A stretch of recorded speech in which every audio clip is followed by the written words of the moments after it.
Some Browns news. Let's start with this one. Dillon Gabriel expected to start In London. this weekend. In London. Which is not Dublin or Ireland. They're very different countries. Completely different. You seem to be confused by it, They, even though I've given you a documentation on this. No, you're allowed to misspeak. I didn't confuse London and Dublin. It's important. Fully aware. It's an important distinction. Fully aware of the differences from the two different countries. Yeah. But they're both in the Isles of Britain. And so I think so Dillon Gabriel's going to get the start for the Browns over Joe Flacco.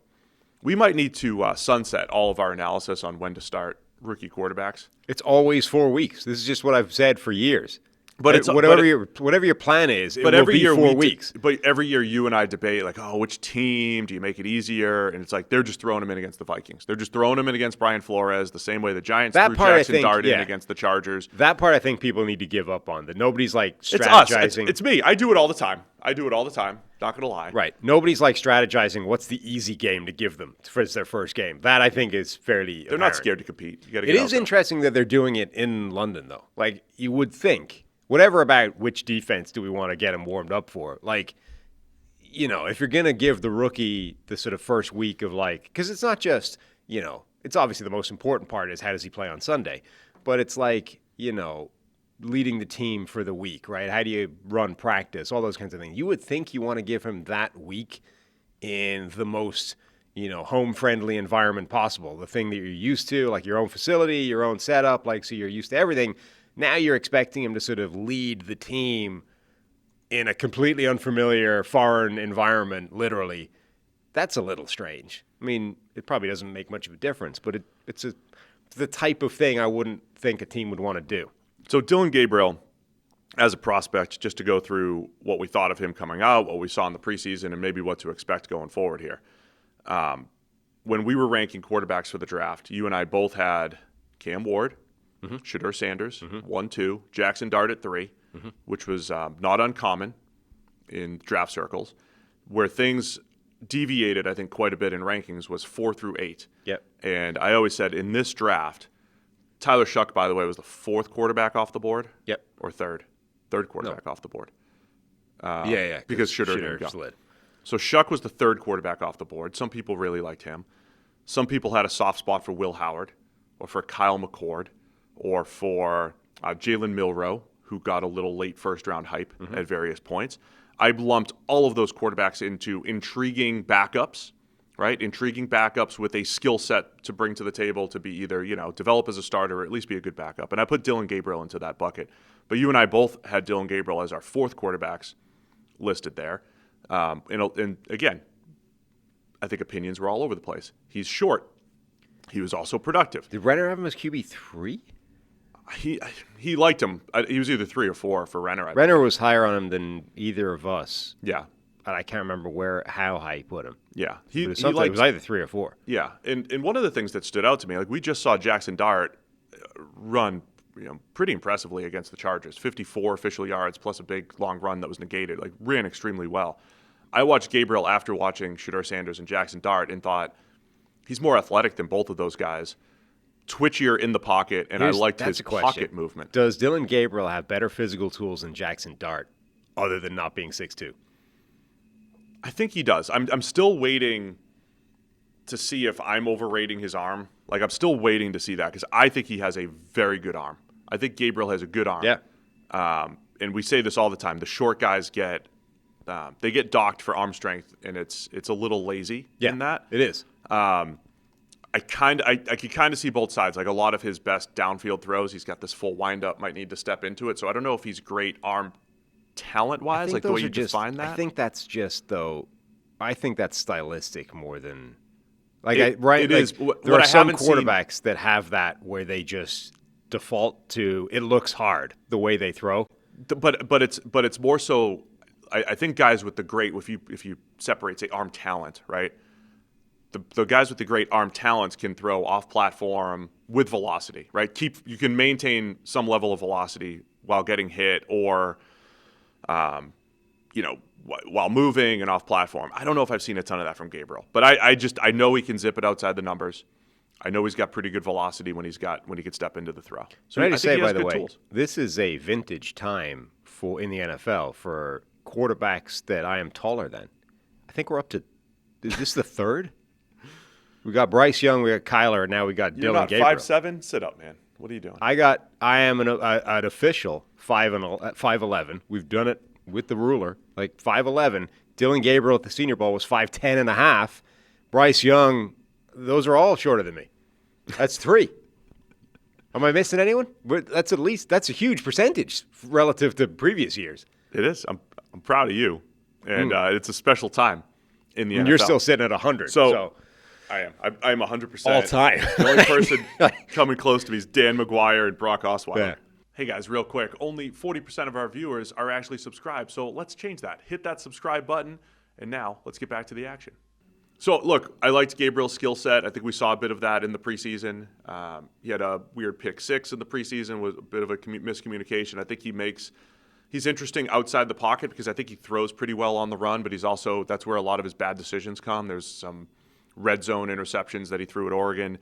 And then you just get to this idea of, in recent NFL history here, Brock Purdy or Jaden Daniels or Bo Nix, guys that have had success and had 4 or 5 years of starting experience at the college level. And Dillon Gabriel was very successful at UCF, Oklahoma, and Oregon. And he committed for UCLA for a minute and didn't play there. So he bounced around and had success at all of those different programs. And so Dillon Gabriel, what are your thoughts on him starting? And then there's the whole situation with the Browns where I think the offensive line's beat up. They've just traded for Cam Robinson, which is also part of the news update here. What are you expecting from Dillon Gabriel? Not a huge amount, honestly, but I think it's because the situation isn't great there. I mean, that offensive line is banged up. You know, trading for Cam Robinson feels like the desperation move you make midseason now. Like the Vikings did it, now the Browns are doing it. It's like this is just what you do if you think you're so screwed that you need something. I saw Nate Tice I think it was Nate Tice. It was Nate, yeah. Calling it lazy because Cam Robinson kind of plays like crap now. Whatever he used to be, he might not be that anymore, and so now you're just trading for a guy that also doesn't really belong as a starting offensive tackle anymore. I mean, the part I disagree with, I guess, with Nate is this news broke right after our show on Monday.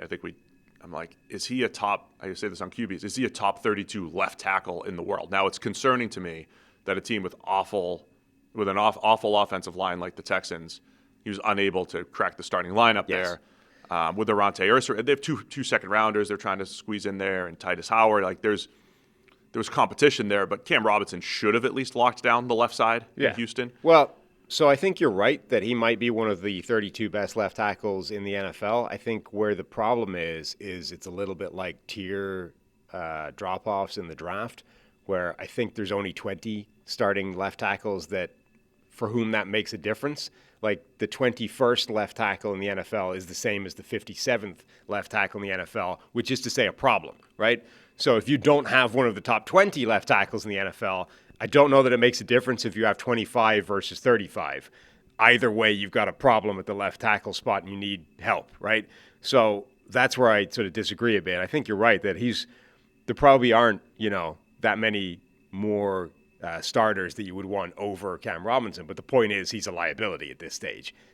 And that's the issue. It's like, why would you trade for one liability when you already have a liability at left tackle? Like you're not upgrading. You're just swapping one problem for a different one. I don't know that he's that bad necessarily. Interesting career for Cam Robinson, though. 2017, second rounder for the Jags. We were always in the trenches, maybe calling him a little bit more overrated than he was. Former 5-star recruit. He had one of the best college games I've ever seen for a freshman tackle. He was way back against Florida, 2014. Made every block, was very impressive. Battled some injuries throughout his career and I thought he became a dependable pass blocker at points. And the run blocking debate on him was like he's the guy that crushes people but also loses a ton of blocks and whiffs. And how do you weigh those things? But yeah, we're later in his career where he's a spot starter at left tackle that the Browns are picking up here. Yeah, he was interesting because he's one of those players that has always been, if you turn on the tape, it doesn't take very long at all ever to see why people liked him, right? He moves really well. You can see there's usually one good block every now and again that's very quickly and easy to see. And so you get it. He's a classic, like, can-do type of player. his problem was, even when he was sort of playing at his best, that the can-do part, he never really did that much. And it was always, well, what happens between the can-do plays? And that tended to be not great. Now I think he doesn't make as many of those can-do plays anymore, and he's just a lot worse of a football player than he used to be. Either way, like I get it from Cleveland's perspective, like, let's roll the dice, let's try and upgrade. I just don't know that they've done that. And so that means you're throwing Dillon Gabriel into this situation where the offensive line is pretty bad, and the receiving core isn't terrible, but it's not a huge plus either. You're not, this is a great group to throw to for Dillon. So it's a below average supporting cast. Yeah, I think ultimately it's kind of this is the plan this season for Cleveland. It's like they understand they don't have a great situation they're working with. It's like Joe Flacco is going to take a beating for a while until we really can't get away with it anymore. And then we're going to throw in Dillon Gabriel. He'll probably get his ass kicked for a while. And then we'll throw in Shadur Sanders. And hopefully by the time that all blows up in our faces, it'll be December. And we'll be able to just, bumble our way through the last couple of games, lose out. And then we pick at the top of the draft and we get a real quarterback and start over. I mean, that I think has honestly been the plan from basically day one. And we're right on track. Like, this is now Dillon Gabriel's time to get beaten for a while. And so just to finish the Gabriel discussion here too, again, the offensive line has taken a beating the last couple of years in Cleveland, where they were one of the better ones for a while. And you want to walk through this really quick here? Browns fan. Yeah. I mean, look, funny. Everyone's seen the jersey, right? The jersey of Brown's starting quarterback since they came back as a franchise after being moved to Baltimore. Explain. McNeil, he's pretty funny and a Browns fan. Yeah, McNeil he posts a lot of funny Browns things, but person responsible for updating the starting quarterback since '99 jersey, and that's the Green Mile meme. I'm tired, boss. We've got Dillon Gabriel, maybe Shadur Sanders. A lot of names on that jersey. The funny thing is, though, we've said this previously, we referenced this, like, I don't know how far up that jersey now the thing is, but when you get to Baker Mayfield, like, you could have stopped there. You didn't. You volunteered into this. Outside of a couple injuries here and there, you could have kept Baker. But Dillon Gabriel getting the start. Offensive line's taking a beating. I do wonder if he shows, like Drake May wasn't in a great situation last year, but you could still come out of it and not look at his stats and say, hey, this was impressive given the circumstances. I think that's what the Browns are looking for here. The other thing that this opens up, Sam, we are one step away from Shadur Sanders, right? So this is so much more shouty show fodder, right? One step away. It was ridiculous that the number 3 quarterback for the Browns was getting as much press as he was on the shouty shows. But there's more fodder now that he's back. As soon as Dillon Gabriel turns it over, man, we're going to be calling for Shadur. Shadur wouldn't have turned it over. Yeah. I mean, yes, the shouty shows are going to love this because Shadur is more relevant now than he was previously. And even then he was getting airtime as QB3 whilst Joe Flacco was playing like crap. You know what I mean? It's like he was still cut to Shadur on the sideline with his earpiece in or consoling somebody who just made a bad play or whatever. Like, he was getting airtime. So, yes, the shouty shows are going to be loving life. He will get even more airtime based off the fact that he's now one play away from going into the lineup. Even though he's one play away, I still feel like Dillon Gabriel is going to get a month as well. Like, they're not. Oh yeah, they're not turning. Like, if Dillon Gabriel goes out here against Flores, has one of those Sam Darnold seeing ghost type of games, implodes, the Browns get negative 5 points on offense or whatever, and everything's a disaster. They're still starting him the following week. Like, we're still a while away from legitimate Dillon Gabriel starts. There he is, McNeil. I liked his tweet this summer. Dillon Gabriel starts? I mean, Shadur Sanders starts. Yeah. I liked his tweet this summer. That was something like somebody simulate or asked AI who's going to win the Super Bowl for the next 50 years or something. And the Browns won 0, but 6 made up new teams all won. Yeah. That was funny. It was like the Miami Raiders are going to win, whatever. Anyway, looking forward to seeing what Dillon Gabriel can do here this weekend. We'll talk about it a little bit more tomorrow on the preview show. Thanks for watching all the way to the end of the video. Check the Mic is live every Monday, Wednesday, and Thursday, so be sure to hit the subscribe button so you don't miss a thing. And the all-knowing algorithm is convinced you'll also like these videos, and who are we to argue?